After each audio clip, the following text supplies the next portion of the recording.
Blog Talk Radio.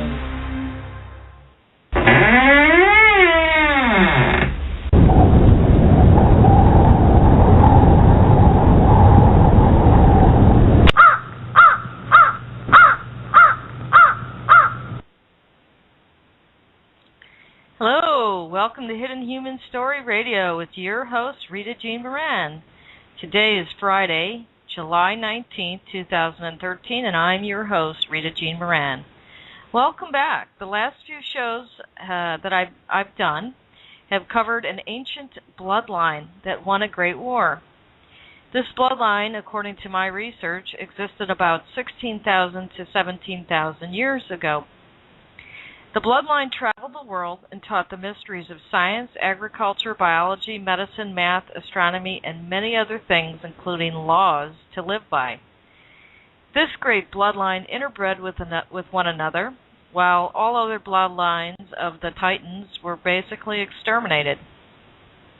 This bloodline belongs to Jupiter Sabazios, also known as Zeus, and many other names.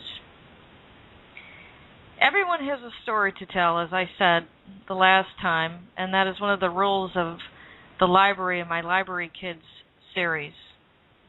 So tonight I want to talk about the stories of the winners of this war.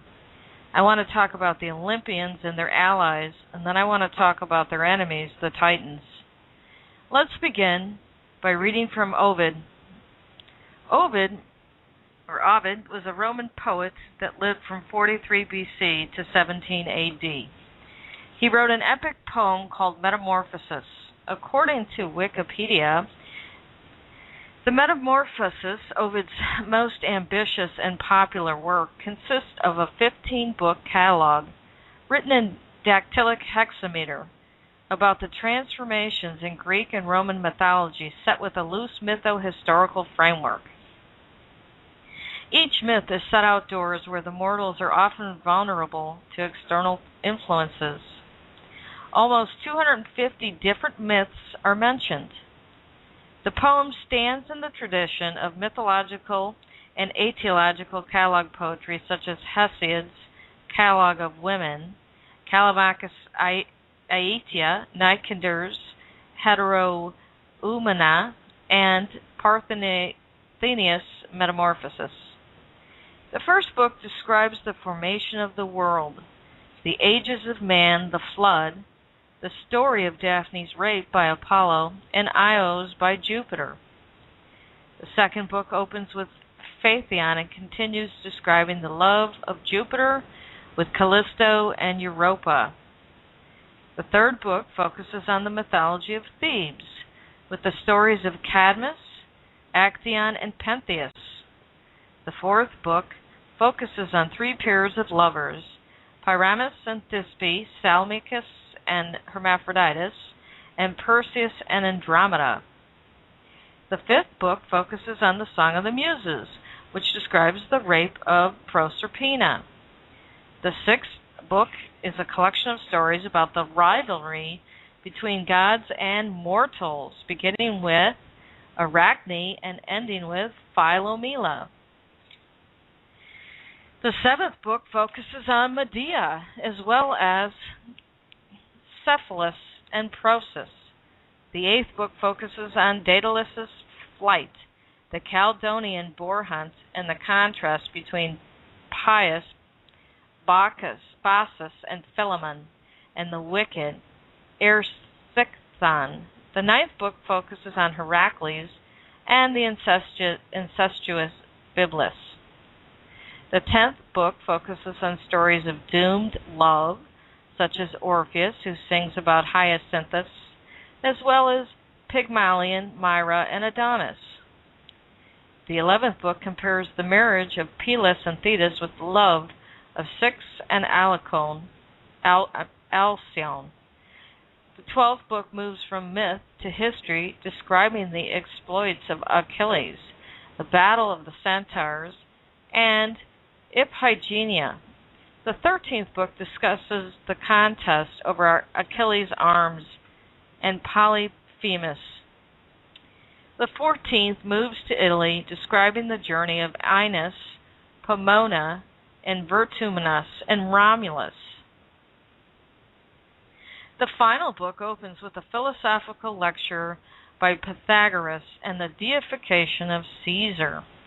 The end of the poem praises Augustus and expresses Ovid's belief that his poem has earned him immortality. Okay, so I am going to claim fair usage, Title 17, Section 107. I'm going to read a little bit from Book 1. And here we go.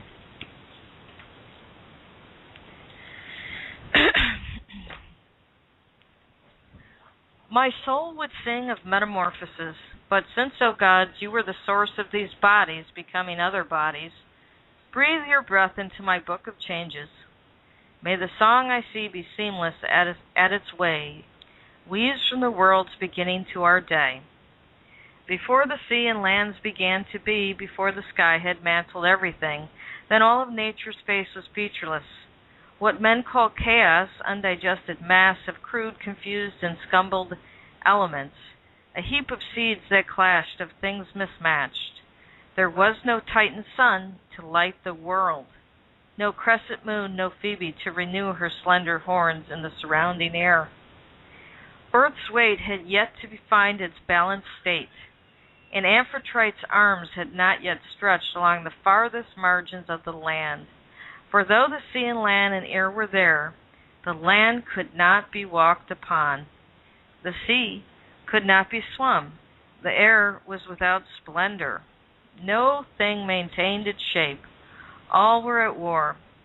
In one same body, cold and hot would battle. The damp contended with the dry, things hard with soft, and weighty things with weightless parts. A god and nature now become benign, ended this strife. He separated sky and earth and waves, and he defined pure air and thicker air. Unraveling these things from their blind heap, assigning each its place distinct, he linked them all in peace. Fire, the weightless force of heaven's dome, shot up. It occupied the highest zone.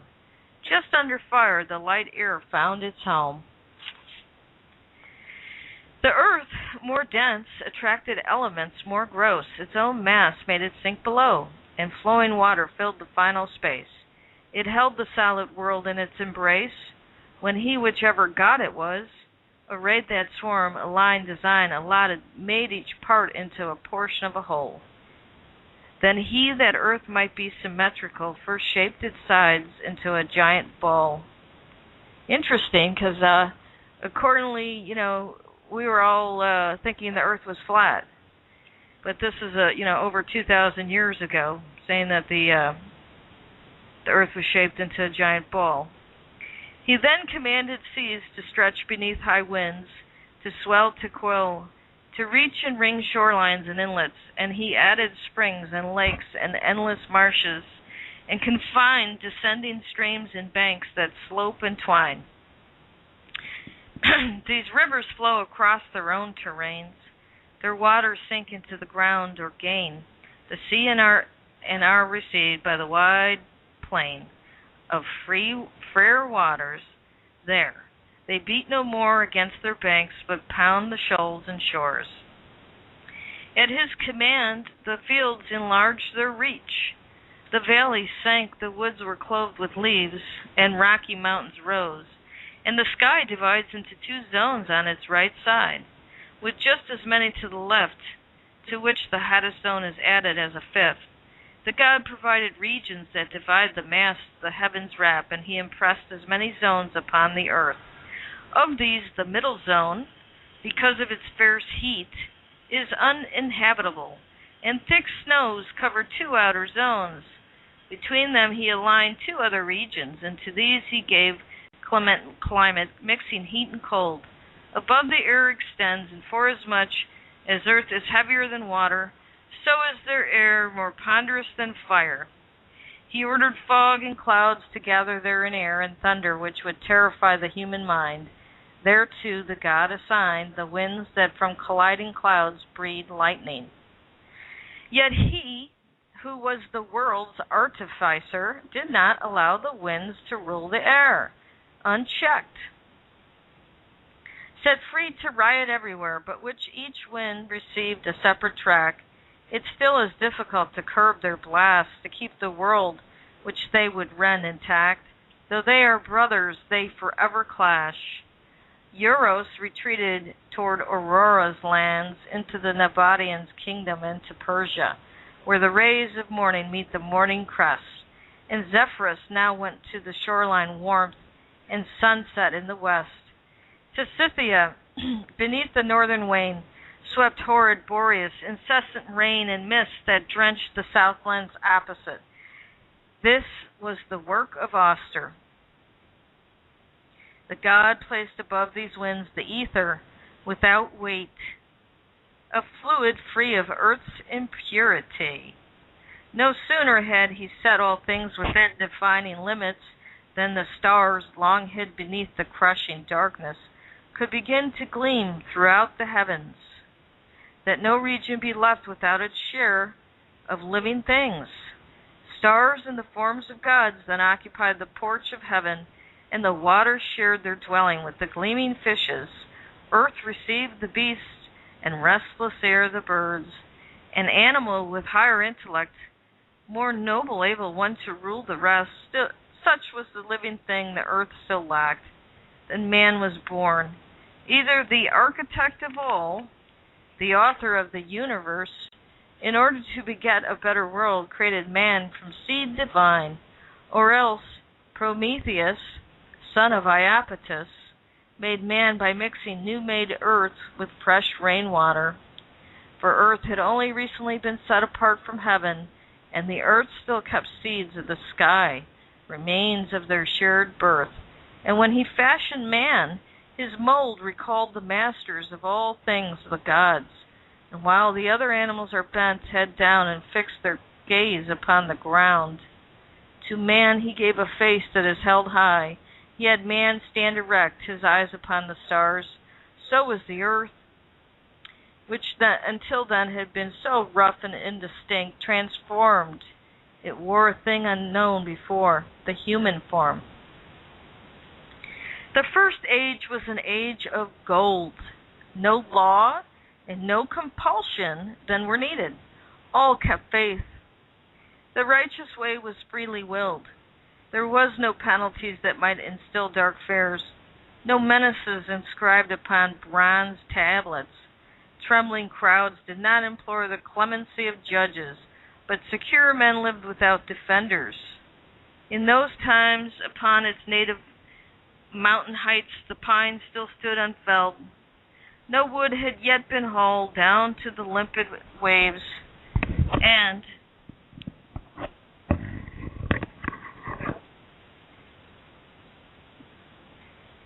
that it might sail to foreign countries, and the only coast that mortals knew in that age were their own.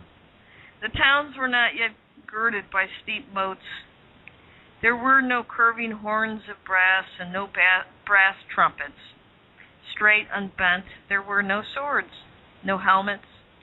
No one needed warriors. The nations lived at peace in tranquil ease. Earth of itself and uncompelled, untouched by hoes, not torn by plowshares, offered all that one might need. Men did not have to seek. They simply gathered mountain strawberries and the arbutus' fruit, and cornel cherries, and thick upon their prickly stems blackberries, and acorns fallen from Jove's sacred tree. Their spring was never-ending. The soft breeze of tender zephyrs wafted and caressed the flowers that sprang unplanted, without seed. The earth untilled brought forth abundant yields, and though they never had lain fallow, fields were yellow with the heavy stalks of wheat, and streams of milk and streams of nectar flowed, and golden honey dripped from the home oak. But after Saturn had been banished, sent down to dark Tartarus, Jove's rule began. The Silver Age is what the world knew then, an age inferior to golden times, but if compared to tawny bronze, more prized. Jove curbed the span that spring had before. He made the year run through 4 seasons' course, the winter, summer, varied fall, and short springtime. The air was incandescent, parched by blazing heat, or felt the freezing gusts, congealing icicles, such heat and frost as earth had never known before. Men sought for the first time the shelter of a house. Until then, they had made their homes in caves, dense thickets, and in branches that had heaped and bound with bark. Now, too, they planted seeds of wheat in lengthy furrows, and beneath the heavy weight of yokes the bullocks groaned. The Third Age saw the race of bronze more prone to cruelty, more quick to use fierce arms, but not yet sacrilegious. What bestowed its name upon the last age was hard iron, and this was the worst of the ages, suddenly gave way to every foul impiety. Earth saw the flight of faith and modesty and truth, and in their place came snares and fraud, deceit and force and sacrilegious love of gain. Men spread their sails before the winds, whose ways the mariner had scarcely learned. The wooden keels which once had stood as trunks upon the mountain slopes now danced upon the unfamiliar waves. And now the ground, which once, just like the sunlight in the air, had been a common good, one all could share, was marked and measured by the keen surveyor. He drew the long confines, the boundaries. Not only did men ask of earth its wealth, its harvest crops, and foods that nourish us, they also delved into the bowels of the earth. There they began to dig for what was hid. Deep underground, beside the shades of Styx, the treasures that spur men to sacrilege, and so foul iron and still fouler gold was brought to light in war, which fights for both, and in its blood-stained hands holds clanging arms. Men live on plunder. Guests cannot trust hosts. The son-in-law can now betray his own. Father-in-law and even brothers show scant love and faith. The husband plots the death of his own wife, and she plots his. And dread stepmothers ply their fatal poisons. Sons now tally earth on how many years their fathers still may live. Now piety lies vanquished, and the maid Astrea, last of the immortals, leaves the blood-soaked earth. And in this age, not even heaven's heights are safer than the earth. They say the giants, striving to gain the kingdom of the sky, heaped mountains' peaks on mountain mast star high. Then Jove, almighty Father, hurled his bolts of lightning, smashed Olympus, and dashed down Mount Pelion from Mount Ossa. Overwhelmed by their own bulk, these awesome bodies sprawled, and earth soaked up blood of her dead sons, and with their blood still warm, she gave their gore new life, so that the giants' race might not be lost without a trace. She gave their shape to humans, whom she fashioned from that blood. But even this new race despised the gods, and they were keen for slaughter, bent on force. It's clear to see that they were born of blood. When Jove, the son of Saturn, saw this scene from his high citadel, he groaned, recalling Lycaon's recent monstrous meal, a feast the other gods had yet to hear about. His heart was filled with anger such as Jove can feel, a giant rage. And he convoked a council of the gods. They came at once. On high, there is a road that can be seen when heaven is serene. The Milky Way is named and famed for its bright white array. To reach the regal halls of mighty Jove, the Thunderer, The gods must take this road. On either side there range the homes of those who are the noblest of gods, the most illustrious and powerful. Their doors are open wide, their halls are always thronged. The lesser gods have homes in other zones, and if this not be too audacious, I should call the site High Heaven's Palatine.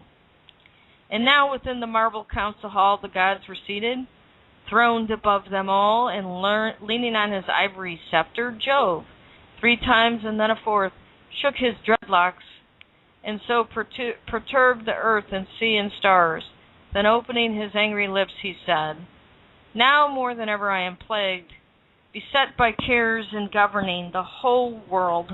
I faced those horrid giants with their snake-shaped feet. Each monster with the 100 hands he had was ready to assail the sky, to seize these heavens. But the challenge was much less than what confronts us now. For in the end, however fierce they were, those giants all, when they attacked, formed part of the same pack. But now I must contend with scattered men throughout the world. Wherever Nereus's waves resound, I shall destroy the mortal's race. I swear on the infernal streams that glide beneath the woods of Styx that I have tried all other means, and now I must excise the malady which can't be cured, mankind. Interesting. So this god wants to destroy the humans, lest the untainted beings of the earth become infected too. I have half-gods and rustic deities, nymphs, satyrs, fauns, and woodland gods who haunt the mountain slopes. We've not yet found them fit for heaven's honors, but let's ensure their safety on the lands we have assigned to them. Can you, O gods, believe they are secure when I myself, who am the Lord of Lightning and your Lord, met with the trap Lycaon set for me? Well, Lycaon ended up preparing a meal of human flesh, and he was punished by being turned into a werewolf. I'll read that story later. So let's continue. Lycaon, famed for his ferocity, all shouted, keen to hear who had been guilty of such a sacrilege, even as when an impious band was fierce in the attempt to blot the name of Rome, and to the end shed Caesar's blood, and all of humankind, faced with calamity, was horrified. The whole world shuddering, and you, Augustus, are no less pleased by all the firm devotion your people show to you than Jove was then to hear the gods outcry on his behalf.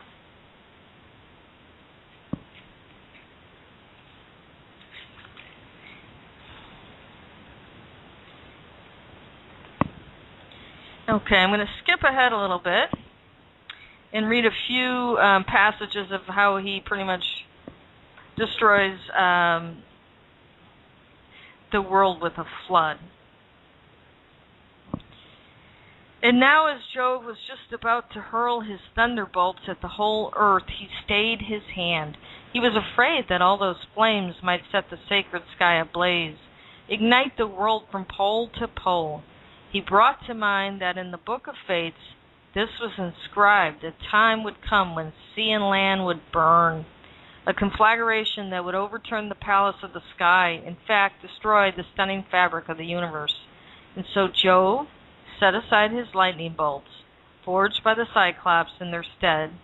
He chose another punishment. He planned to drown the race of men beneath the waves. He'd sent a deluge down from every part of the heaven. At once, within the caves of Alios, Jove shuts up Boreas another gust that might disperse the clouds, but he frees Notus, who flies out on drenched wings. His awesome face is veiled in pitch-black darkness, and his beard is heavy with rain clouds, and water flows down his white hairs. Dark fog rests on his brow. His wings and robes are dripping. Suddenly his vast hands press against the hanging clouds, and from the sky rain pours as thunder roars. Then Iris, Juno's messenger, her robes are many-colored, fetches water, fuels the clouds with still more rain. The crops are felled, the wretched farmer weeps as he sees all his hope forlorn. In ruins on the ground, the labor of the long years, useless gone. But angry Jove is hardly satisfied with just the waters of his realm on high. He needs his azure brother's aid, his waves. And Neptune offers help without delay. That Lord of waters summons all his rivers. They hurry to his halls. This is his speech. The time is late, no longer haranguous and brief. Set all your forces free, that's what we need. Open your gates and let the current speed. Loosen the reins, don't slow or stay your streams. So he commands. His river gods disband, returning to the homes. They all unleash their founts and springs, and thus rush toward the sea. Neptune himself lifts right his trident, strikes the earth, it shakes, and as it shudders, frees a pathway for the waters. Interesting. So there was an earthquake and the waters came through. As they leap across the banks, they flood the open fields, orchards and groves and herds and men and homes and shrines, and all sacred things they hold are swept away. So it continues on, and just as most men are drowned among the waves, and those who have escaped, deprived of food, become starvation's prey. The land that lies between Boeotia and Oeda's fields is Phocis, fertile land, as it was land, but now a mass that sudden surge has changed into a vast sea tract. There, Mount Parnassus lifts star high, its two steep peaks that tower over clouds. And here, the only place the flood has spared, Deculon and his wife, in their small skiff, had landed. First they prayed unto the nymphs of the Corycian cave, the mountain gods, and Themis, she, the goddess who foretells the future, in those early days was still the keeper of the Delphic oracle. One could not point to any better man, a man with deeper love for justice than Deculon, and of all women none matched Pyrrha in devotion to the gods. When Jove saw the flooded world, by now a stagnant swamp, and saw that just one man was left of those who had been myriads, that but one woman had escaped the waves, two beings who were pious, innocent, he rent the clouds, then sent out Boreas to scatter them. The sky could see again, the land again, and could see the heavens. Okay, this continues on, where the world, it says the world had been restored to what it was, but when Deculon saw earth so forlorn, a wasteland where deep silence ruled, a bare and desolate expanse, he shed sad tears and said to Pyrrha, "Oh, my wife, dear sister, the only woman left on earth, the one to whom I was linked as a dear cousin and then a husband. Now we are together in danger.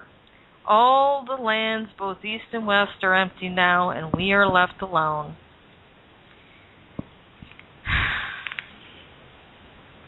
So it continues on, and they venture on to Themis' temple.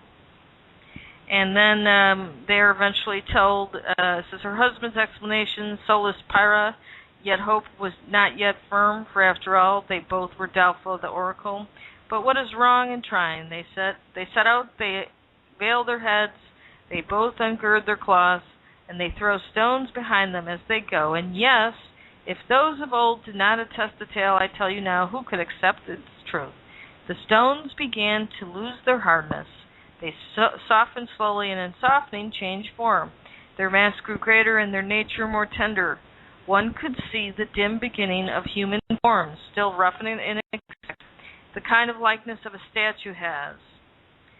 When one has just begun to block the marble, those parts that bore some moisture from the earth became the flesh, whereas the solid parts, whatever could not bend, became the bones. And then it continues, and since the gods had willed it, quite soon the stones the man had thrown were changed to men, and those the woman cast took woman's forms. From this our race is tough, tenacious, we work hard, proof of our stony ancestry. So there is a flood story from ancient Greek writings and Roman writings, and this god Zeus destroyed the human race because they were wicked, and they had to start all over again, and they were destroyed with a great flood and a rainstorm. And that theme is pretty common globally throughout many myths. Okay, we're going to take a little break, and we'll come back in a bit.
Okay, we're back. I wanted to mention one more thing from the Metamorphoses of Ovid. In the second book, what I find interesting is they mentioned a character called Lucifer. And I'm going to just read briefly about that character. And while amazed, audacious Phaethon gazed at his splendid handiwork. Alert Aurora, as the east shone, opened wide her purple gates, her halls rich with rose light. The stars retreat, their ranks are driven off by Lucifer, who is the last to leave his station in the sky. He saw that Lucifer was gone, that all the world was tinged with red, and that the moon's slim horns had faded. He commanded the swift oars to yoke his steeds, and they were quick to bring the fire-breathing team from the high stalls. Those stallions, fed upon ambrosial nectar, had clanking bits and bridles. Phoebus then anointed his son's face with sacred ointment, that it might stand the heat's ferocity. Upon his head he set the flaming rays, and sighting anxiously again, foreseeing a calamity, said, "Dear boy, though I know you won't turn back, at least heed this advice. Avoid the lash, just hold the reins hard fast." Okay, so that's interesting. This appears to be some sort of a star system. They do take a lot of these characters and associate them with either planets or stars or star systems, and they embed their stories into the movements of the planets or the detail of the star system and how it's seen at night and during the times of the year. What I thought was interesting out of this first part, Book 1, was a description of being in a garden-like state where there were no seasons, but like a perpetual growing season, and they were never lacking in food, and all was peaceful, and all they did was get wild fruit or wheat, whatever they had to eat. And that almost, it just kind of reminds me of the great apes living in the forest. And, the weather is generally consistent. Most of them are in parts of the earth that don't really have winters. And that's pretty much how they lived. But as the ages changed, so did the complexity of the human, and they became warrior-like, and they would begin to travel on the oceans. And also, as I mentioned, that they considered the Earth a ball, round. They never said it was flat. But and also the description of how the Earth formed almost sounds like evolution. Went through a certain process. So very interesting, and you can get a lot of good stuff. And it talked about the giants and how the current human race came from that genetics to a certain degree, and but the giants were too massive, and they were either killed off or died off, and subsequent flood killed off a lot of the hybrid humans or the humans that were around, and things had to start all over. So there it is in Greek and Roman literature, and parallels a lot of the Abrahamic religion. And as I said in an earlier show, Valerius Maximus identified the Abrahamic god as Jupiter Sabazius, which is another name for Zeus. So let's talk about some of the Greek mythological figures. The Greeks have a mythological system where they start off with some primordial deities, and these deities are often associated with things of the earth. Like, for example, they have Ether, which is the god of the upper air and light. Now, Cronus, sea, is the god of time. It's not the same as the Titan Cronus. And they have Erebus, the god of darkness, Phanes, the god of procreation in the Orphic tradition. And I will get into a later show about Phanes, or Phanes. That is a very interesting character who is bisexual and or hermaphrodite, if you will. And that, I think, was a creation, a model, but I will talk about that in a later show. Pontus was the god of the sea, and they had Thanatos was the god of death. So these primordial deities kind of go along with the primordial view of the world. And then it moves on, and you have Gaia and her husband, son that she created the Titans or giants of old, and the 100-handed ones, which were gods of violent storms and hurricanes, and Cyclops and other different types of creatures, and I guess beings, if you will. Now, the Titans were a little bit more intelligent and advanced. A lot of times, simply saying the giants or Cyclops, they were always kind of portrayed as not very intelligent and very violent. But the Titans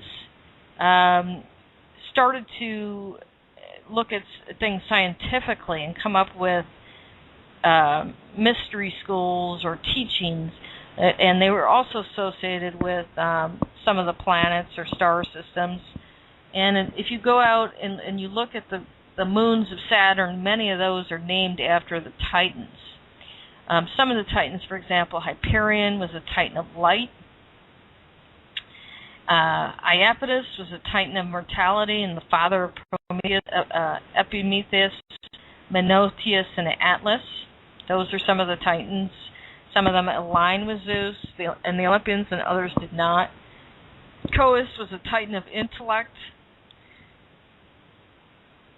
Cronus would become the leader of the Titans, and he would overthrow his father Uranus, only to be overthrown in turn by his son Zeus. Oceanus was a Titan of the all-encircling river. Phoebe was a Titan of the bright intellect and prophecy. Rhea was the Titan of female fertility, motherhood, and generation. She was the sister and consort of Cronus and the mother of Zeus, Hades, Poseidon, Hera, Demeter, and Hestia. Tethys was the wife of Oceanus, the mother of the rivers. Thea is the Titan of sight and shining light. And there are many other Titans. Dion was a Titan of the Oracle of Dodona, and many others. But they were associated with some scientific discoveries and some of the mysteries as well. And there's even, a Pallas was a Titan of warcraft, and he was killed by Athena during the Titmachy. So it was another system. After that, those primordial gods, then you had this system of Titans who are basically associated with another time period, and they were, like I said, associated with parts of the Earth, their planets, or scientific knowledge. And then after the Titans came around and were done, the Olympians, or the younger gods, became the gods of worship, or the main system. And they are the ones I would like to talk about next. Okay. There were 12 main Olympians, and generally the pantheon included Zeus, Hera, Poseidon, Demeter, Athena, Hestia, Apollo, Artemis, Ares, Aphrodite, Hephaestus, and Hermes. And sometimes Hestia was often replaced by Dionysus. Hades and Persephone were sometimes included as part of the 12 Olympians. And sometimes Heracles or Asclepius could also be included. But the main 12 ones seem to be the main body of the Olympians that can continue to be remembered. But there are many other gods and children of the Olympians that also had mysteries and teachings and were of some fame. And then we got into demigods, which were children of a god and a human, and then heroes, and then eventually just the average human, and then we get into history.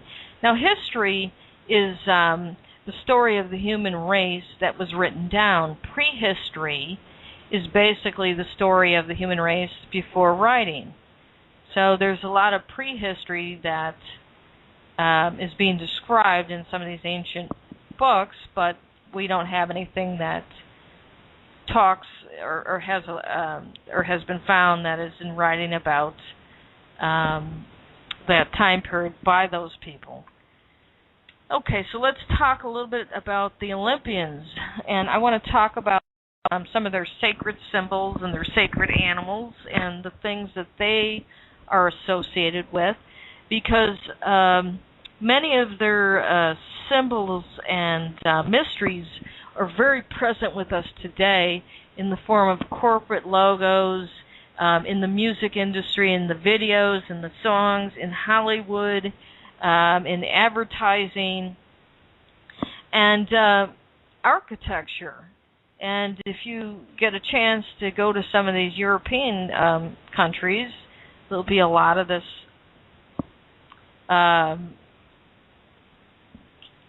mythology throughout the country in the form of architecture, statues, or other things.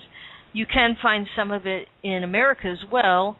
They have, for example, they have Hermes, the statue of Hermes, at Grand Central, in front of Grand Central Station in New York. And just in my experience in Illinois, I've seen various references to these Greek gods and other pantheons in different forms as well. Okay. Zeus was the father of the gods and humans. He had many mates, much to the chagrin of his wife Hera, who hated all of his bastard children. He was raised by Gaia on Mount Ida among sheep and goats. He hid in a cave from his father. When he was grown, he battled the Titans and became the supreme ruler. He had his children travel the world after the war and after the planet had sunken into cannibalism and savagery to civilize it. His symbols include the thunderbolt, the eagle or phoenix, the lightning bolt, the snake, the goat and ram, the bull's horns, and the throne and a scepter. So you often see people like David Bowie and Lady Gaga with a lightning bolt, and other bands with covers with a lightning bolt being displayed, and that comes from the Zeus, who is Jupiter Sabazius, the Abrahamic god, and he can also be represented by a goat. He can be represented by a ram, a bull, the bull's horn, and his throne is generally a cube. A lot of the pictures and ancient carvings have him and the pharaohs sitting on a cube. Okay, Hera was the wife of Zeus, and she bore him 2 sons, Hephaestus and Ares, and 4 daughters, Hebe, Enyo, Eileithyia, and Eris. She hated all of Zeus's illegitimate children and consorts and plotted against them. It is said that she took part in the plot to kill Zagreus. She was hung up in the sky by Zeus because of this until her son Hephaestus rescued her. She is queen of the gods. Her symbols include a lotus scepter, a peacock, and a crown. She assisted Jason and the Argonauts and the Greeks during the Trojan War. She is also a goddess of marriage, and her son, Ares, was the founder, or his sons were the founder of Rome. Now, Hades is an interesting character. Hades was the god of the underworld, or the dead, and he is shown with the 2-pronged staff and a 3-headed dog named Cerberus. He is said to have captured Persephone and raped her. He is said to also be the brother of Zeus and Poseidon, but in some texts he is equated with Zeus. And this is something I want to look into further. I'm tending to believe that it's just another name for Zeus. Okay, Poseidon is the god of the sea and the brother of Zeus. He married the daughter of Aphrodite. His symbols are the 3-pronged scepter, the dolphin, and the shell. He has many children by consorts as well. Hestia was the sister of Zeus. She is said to have discovered the art of making a home. She is goddess of the home and hearth, and she remained unmarried. The Vestal Virgins are her priestesses. Demeter is the goddess of the harvest. She is the sister of Zeus and is associated with the cornucopia and Eleusinian mysteries. She is said to have discovered many agricultural fruits. She had a daughter named Persephone or Cori with Zeus. Apollo was the son of Zeus by Leto. He was the twin brother of Artemis and was the god of the sun, music, and medicine. He had many children and consorts, and he was in love with his sister, Artemis, who refused to marry him. His symbols include the laurel wreath, the lyre, the medicine bag, and the sun. Ares was the god of war and the son of Zeus and Hera. He was ruthless. His sons, Romulus and Remus, founded Rome, and the Amazons are his daughters. Hermes is the son of Zeus through Maya. He is the god of writing, language, medicine, and math. His symbols include the caduceus, the winged helmet, and the winged boots. He is said to be the messenger of the gods and the god of travelers. Athena is the daughter of Zeus. Some say she was born only by him out of his head. Others say it was from the mating of Zeus and Metis. She was the goddess of war, crafts, magic, and science. She was never married. Her symbols include the helmet, spear, and shield. Artemis was the sister of Apollo and daughter of Zeus and Leto. She was the goddess of the hunt. Her sacred animals were the bear and the deer and the dog as well. She fell in love with a hunter named Orion, who was killed by a wild boar. Her symbol is the bow and arrow. Persephone was a daughter of Zeus and Demeter. She was abducted and raped and taken away from her mother by Hades. Dionysus was the god of wine and civilization. He was the son of Zeus and Semele and said to be the reincarnation of Zagreus. His symbols include the grapes and wine cup. His sacred animals were the lion, the goat, the bull, and the snake. He also wore a feathered cap and snakes in his hair. Okay, Aphrodite was the goddess of love. She was said to either be born from Uranus. Other people say she is the daughter of Zeus and Dione.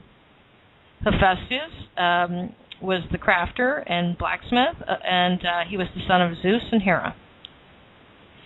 Heracles was the son of Zeus and Alcmene, and he was known for his physical strength.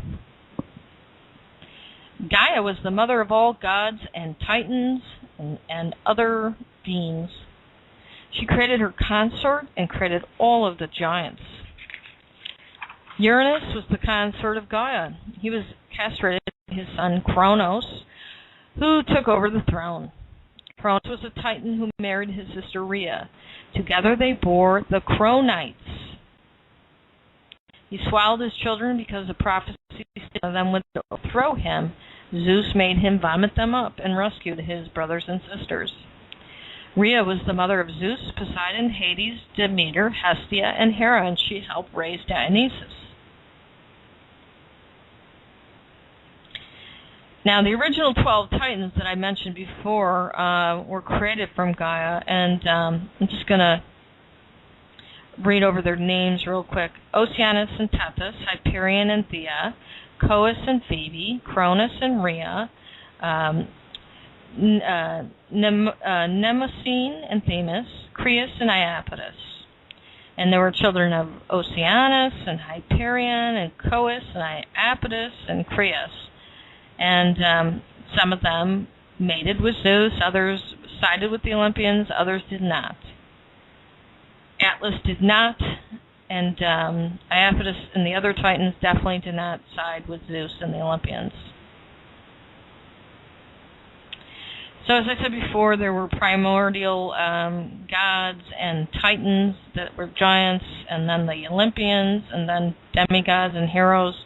And many of them were divided as either sea and water gods, or land gods, or air gods, or they had a specialty. Okay.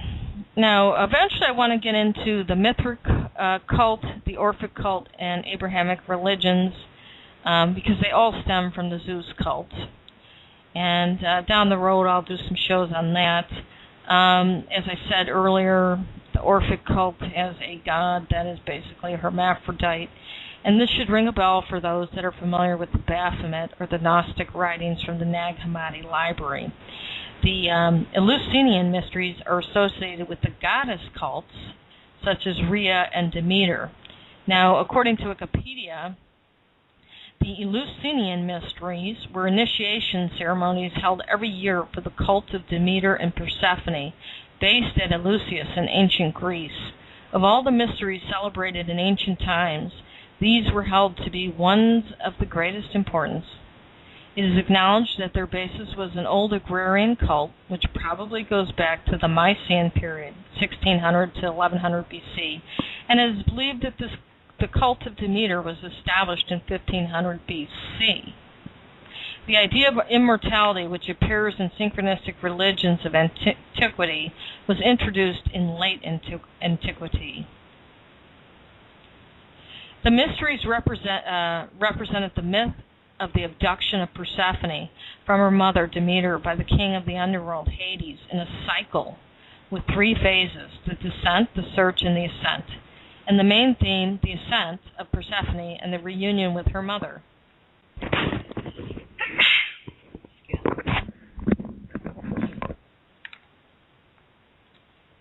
Okay. Persephone, it was a major festival during the Hellenic era and later spread to Rome. The name of the town, Eleusis, seems to be pre-Greek and is probably a counterpart with Elysium and the goddess Eileithyia. The rites, ceremonies, and beliefs were kept secret and consistently preserved from a hoary antiquity. The initiated believed that they would have a reward in the afterlife. There are many paintings and pieces of pottery that depict various aspects of the mysteries. Since the mysteries involved visions and conjuring of an afterlife, Some scholars believe that the power and longevity of the Eleusinian mysteries came from a psychedelic agent or psychedelic agents. To participate in these mysteries, one had to swear a vow of secrecy. See, this is shamanic. They were basically going into shamanic state. 4 categories of people participated in the Eleusinian mysteries: priests, priestesses, and hierophants. Initiates undergoing the ceremony for the first time. Others had already participated at least once. Those who had attained epotia, which is contemplation, who had learned the secrets of the greatest mysteries of Demeter. There were 2 Eleusinian mysteries, the greater and the lesser. According to Thomas Taylor, the dramatic shows of the lesser mysteries occultly signified the miseries of the soul, while in subjugation to the body. So those of the greater obscurely intimated by mystic and splendid visions the felicity of the soul both here and hereafter when purified from the defilements of a material nature. Okay, and then the lesser mysteries took place in the month of Anticytheria upon the direction of Athens' Archon Basilius. In order to qualify for initiation, participants would sacrifice a piglet to Demeter and Persephone, and then ritually purify themselves in the river Elosus. Upon completion of the lesser mysteries, participants were deemed mystai, or initiates, worthy of witnessing the greater mysteries. Okay. Often with these ancient mysteries, there's always a greater and lesser mystery and various levels. But, basically I think a lot of it was corrupted from the original teaching of these people that existed. As I had said before, some of the cannibalism and human sacrifice crept back into some of these cults, and that was what they were trying to get rid of in the first place. So as of now, I've covered quite a bit about the ancient ones through the Greek and Roman writings and their teachings as well. This should be a good basis for an understanding of the past. I'd like to move on to some other pantheons next time. I'm probably going to skip over to the American, Native American story of Redhorn and talk about that next time, as well as White Buffalo Woman. Periodically, I'm going to have guests on the show if I can, but as I continue, I would like to cover many of the pantheons across the globe to show you that they are, in fact, all the same. I will eventually come back to some more of the Greek and Roman literature and mysteries down the road. So, for today, we're done. Until the next time we meet, take care.